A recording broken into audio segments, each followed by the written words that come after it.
मथुरा श्री कृष्ण जन्मभूमि मुक्ति न्यास के अध्यक्ष अधिवक्ता महेंद्र प्रताप सिंह के रिवीजन को एडीजे 6 की अदालत ने किया खारिज। सिविल कोर्ट भेजी पत्रावली, कहा 7 रूल 11 पर पहले होगी सुनवाई। दावा खारिज नहीं हुआ है। केवल विवादित स्थल पर कोर्ट कमीशन सर्वे के रिवीजन प्रार्थना पत्र को एडीजे 6 द्वारा निरस्त किया है। अब सिविल जज सीनियर डिवीजन की अदालत में 7 रूल 11 पर सुनवाई होगी। वादी अधिवक्ता महेंद्र प्रताप सिंह। आपको बता दें, श्री कृष्ण जन्मभूमि मुक्ति न्यास के अध्यक्ष अधिवक्ता महेंद्र प्रताप सिंह ने श्री कृष्ण जन्मभूमि की 13.37 एकड़ भूमि को मुक्त कराकर शाही ईदगाह मस्जिद को हटाने के लिए सिविल जज सीनियर डिवीजन की अदालत में दावा दाखिल किया था। इस दावे को कोर्ट ने स्वीकार किया था। श्री कृष्ण जन्मभूमि ट्रस्ट, श्री कृष्ण जन्मभूमि सेवा संस्थान, शाही ईदगाह कमेटी और सुन्नी सेंट्रल वक्फ बोर्ड को इसमें प्रतिवादी बनाया था। सुन्नी सेंट्रल बोर्ड और शाही ईदगाह कमेटी की तरफ से कोर्ट से कहा गया कि पहले 7 रूल 11 के तहत दावे की पोषणीयता पर सुनवाई होनी चाहिए। यह दावा चलने योग्य है अथवा नहीं, पहले यह क्लियर हो।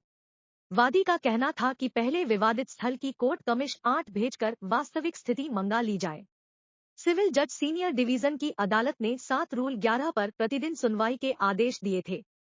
7 रूल 11 पर सुनवाई के आदेश के खिलाफ अधिवक्ता महेंद्र प्रताप सिंह ने जिला जज की अदालत में रिवीजन दाखिल किया और रिवीजन में मांग की कि पहले विवादित स्थल की सर्वे हो, वहां से हिंदू स्थापत्य कला के सबूत मिटाए जा रहे हैं। जिला जज ने रिवीजन प्रार्थना पत्र को स्वीकार करते हुए एडीजे 6 की अदालत को रिवीजन सुनने के लिए आदेश दिया। एडीजे 6 अभिषेक पांडे की अदालत में प्रार्थना पत्र के रिवीजन पर सुनवाई हुई। वादी प्रतिवादियों ने अपना अपना पक्ष रखा था। वादी अधिवक्ता महेंद्र प्रताप सिंह विवादित स्थल की पहले सर्वे की मांग कर रहे थे, तो वही प्रतिवादी मुस्लिम पक्ष 7 रूल 11 के तहत दावे की पोषणीयता पर पहले सुनवाई चाहते थे। उनका कहना था कि पहले यह तो क्लियर हो जाए कि यह दावा चलने योग्य है अथवा नहीं, इसके बाद कोर्ट अपनी प्रक्रिया को आगे बढ़ाए।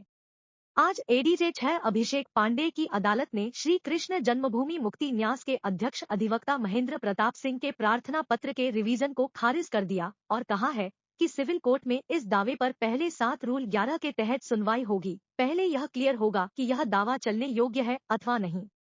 पत्रावली को सिविल जज सीनियर डिवीजन की अदालत में भेज दिया है।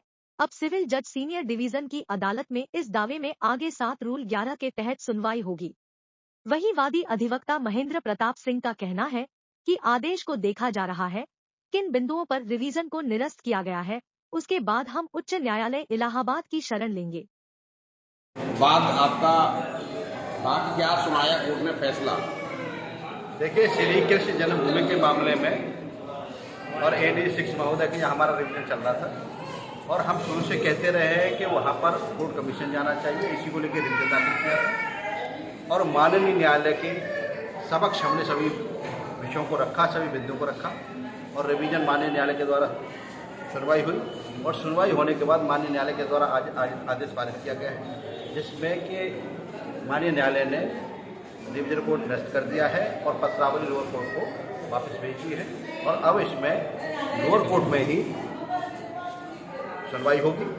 अब वहाँ पर 7-11 पर सुनवाई होगी, वहाँ अपना हम पक्ष रखेंगे और आज माननीय न्यायालय के द्वारा आदेश जारी कर दिया गया है। लेकिन हम शुरू से कहते रहे हैं कि वहाँ पर जो वस्तु स्थिति है मस्जिद परिसर की, उसकी वीडियोग्राफी हो, फोटोग्राफी हो, तथ्य आने चाहिए। यही तथ्यों को हमने माननीय न्यायालय में रखा भी था। कोर्ट ने सीधा ये आदेश किया है कि अब सुनवाई 7 रूल 11 पर होगी। हाँ, अब माननीय न्यायालय के द्वारा यही आदेश किया गया है कि लोअर कोर्ट में पहले 7 रूल 11 पर सुनवाई होगी और अभी हमने आदेश को पढ़ा है, पूरी तरह से आदेश को नहीं पढ़ा है। अभी इसमें विकल्प भी हैं कि हम हाईकोर्ट भी जा सकते हैं इस आदेश के खिलाफ। अभी इसका मंथन करेंगे, पूरा अध्ययन करने के बाद फिर आगे इसमें निर्णय लेंगे कि हमें हाईकोर्ट जाना है या लोअर कोर्ट में इसकी सुनवाई करवाएंगे। आज माननीय एडीजे 6 जी के द्वारा एक फैसला दिया गया और वादी पक्ष का रिवीजन खारिज कर दिया गया। बहुत ही सराहनीय फैसला है, ऐतिहासिक फैसला है, क्योंकि हमारे द्वारा सिविल जज सीनियर डिवीजन में ये मांग की गई थी कि पहले 7 रूल 11 CPC के तहत इस पर बहस होनी चाहिए। पहले ये तय होना चाहिए कि ये मुकदमे चलने योग्य हैं या नहीं। मेंटेनेबिलिटी पर हम बहस करना चाहते थे और वादी पक्ष लगातार इनको 2.5 साल से टालते चले आ रहे हैं और उनके ऊपर 250 रुपये हर्जाना भी हुआ था, जुर्माना भी हुआ था। और जब माननीय न्यायालय द्वारा ये तय कर दिया गया कि पहले 25 जुलाई 2022 से इस केस की डे टू डे हियरिंग होगी, सुनवाई होगी, और कोई पक्ष इसमें अनावश्यक रूप से स्थगन प्रार्थना पत्र नहीं देगा। 25 जुलाई को ही वादी पक्ष ने इसमें प्रार्थना पत्र दिए और मई 2022 में वादी पक्ष के द्वारा लगभग कम से कम 10 प्रार्थना पत्र दिए गए और उनके द्वारा सर्वे की मांग की गई कि साहब, और झूठे आरोप लगाकर, अनलगढ़ रूप आरोप लगाकर ये प्रार्थना पत्र देते हैं कि साहब में तोड़फोड़ हो रही है, बस चिन्ह मिटाए जा रहे हैं, जबकि सच्चाई में ऐसा कुछ है नहीं। और मैं यहाँ ये प्रमुखता से बात कह सकता हूँ कि वहाँ बदलाव की कोई गुंजाइश इसलिए भी नहीं है कि वहाँ सुप्रीम कोर्ट के, माननीय सुप्रीम कोर्ट के आदेश से वहाँ CRPF की कंपनियाँ जो है सुरक्षा करती हैं, ASP सुरक्षा का पद है, CO है, पुलिस की सुरक्षा रहती है, तो वहाँ कोई बदलाव होने के लिए या तोड़फोड़ने की गुंजाइश नहीं है। लेकिन वादी पक्ष द्वारा लगातार प्रार्थना पत्र दिए गए और वो 7 Rule 11 CPC की बहस से बचना चाहते थे, क्योंकि उनको मालूम है कि उन्होंने जो मुकदमे दायर किए हैं उनमें कोई साक्ष्य नहीं है, कहीं कोई उनके पास एविडेंस नहीं है, कहीं वो इस पर लाई नहीं करते हैं। और जब उनका ये प्रार्थना पत्र माननीय न्यायालय ने कहा कि हम बाद में सुनेंगे, तो वो रिवीजन में चले गए।